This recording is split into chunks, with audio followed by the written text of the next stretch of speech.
Hello guys, I'm Steve. Welcome back to the channel. Welcome back to another video. If it's your first time stopping by the channel, hit that subscribe button. Trust me, you won't regret it. If you're a returning subscriber, as always, guys, welcome back, and I do appreciate the support. Excuse me. I'm going to talk about a story that broke last Sunday, and it got little recognition because of the place that it happened. A place called Paulette, Vermont. Shout out. And it's about this kid right here. This guy's a man. He's in his 20s. And this guy's name is Brian Crossman Jr. He traveled, the story goes, he traveled from New York to visit his father in Vermont, which he does every so often. He went up there to go see his father, Brian Crossman Sr. And he wound up going up there and wiping out his whole entire family with a shotgun. He killed Brian Crossman Sr., his father, Erica Crossman, these people are pictured up here, his wife, and Colin Taft, his 13-year-old stepbrother that's not pictured. I don't know why people do this type of stuff, but it seems like now a lot of people, young people, are enamored with death, serial killers, mass shooters, so on and so forth. And this is another one of those stories where this guy had an infatuation with killers, and thus he killed himself. You know, take a look. Thanks for joining us tonight at 11 o'clock. A New York man is facing multiple charges for killing his family last Sunday in their Paulette, Vermont home. Brian Crossman Jr. is facing 3 counts of aggravated murder in the deaths of his father, stepmother, and his stepbrother. His father was a select board member in the town. NBC5's Erica Love has been following this case all week long. She joins us now live in the newsroom with the new details we're learning about this case. Erica. Brian, right now, Crossman Jr. is being held without bail on a fugitive from justice charge in New York until he can be extradited to Vermont. And I did read through the court documents here today. Investigators say they were able to link the murders to him after multiple interviews and searching through his phone and internet history. Early Sunday morning, Brian Crossman Sr., along with his wife Erica and stepson Colin Taft, were fatally shot inside their family home in Paulette on Vermont Route 133. New York State Police issued an arrest warrant and took Brian Crossman Jr. of Granville, New York, into custody on Friday. According to court documents, Crossman Jr. called police to the scene of the murders himself. When officers arrived to the family home, police found Crossman Jr. covered in blood. The son told police that he was living at the home, but went on for a walk and came back to find his family dead. He told police that he attempted to drag his father's body to his grandmother's house across the street, which he claims is why he was covered in blood and why his father was found in a doorway by police. He also said that he attempted to call 911 multiple times, but was unable to. Court documents say Crossman Jr. texted multiple family members and stated that something bad happened, that he loved them, and that they would eventually hear about what happened later. During interviews with family members and close friends, a friend of Crossman Sr.'s said that Erica Crossman told him days before the murder that she didn't feel safe with Crossman Jr. in their home and she was afraid to be alone with him.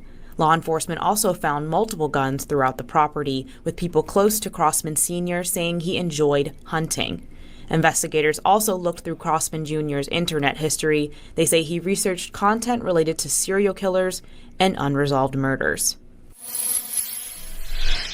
And in an interview with police, the suspect's grandmother said that Crossman Jr. was visiting just for the weekend. She also told them that the father and son had a troubled relationship due to Crossman Jr.'s mental health and learning disabilities. She says that she believes he could be capable of committing the act and that he was very proficient with firearms. Crossman Jr. is expected to be back in Warren County Court in New York sometime next week, and there's no timeline on when he'll be returned to Vermont. In the newsroom, I'm Erica Love, NBC5 News.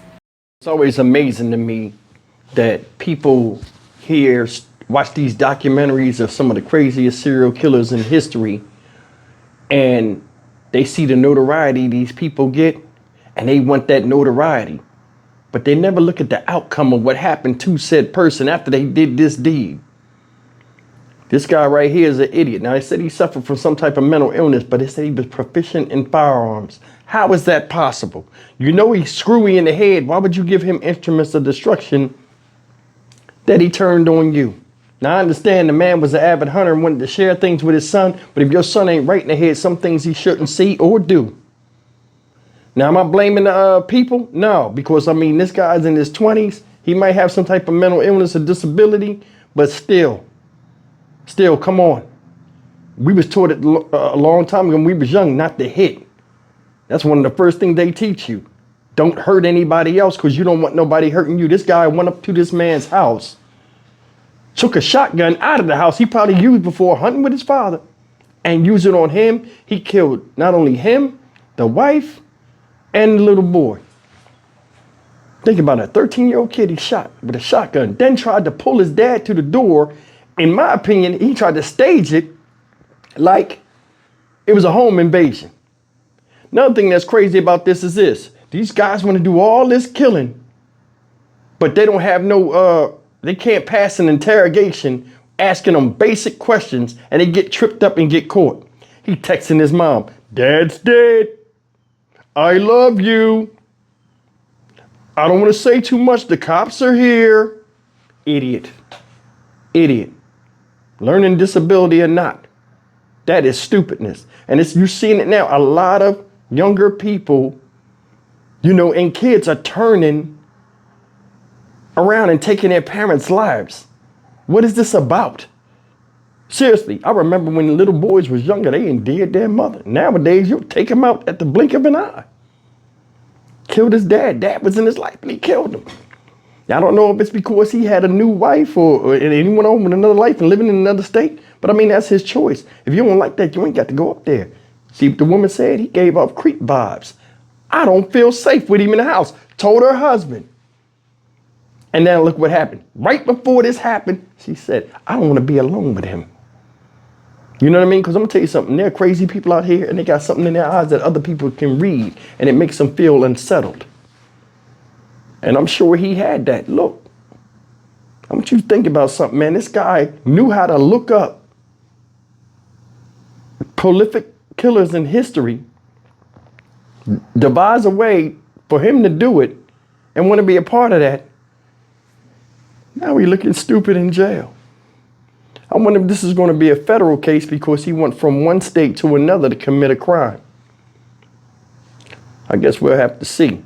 But either way, man, this dude took the lives of people that probably would have accepted him and loved him, and probably did if he had gave it a chance. You know what I mean? As far as just settling in.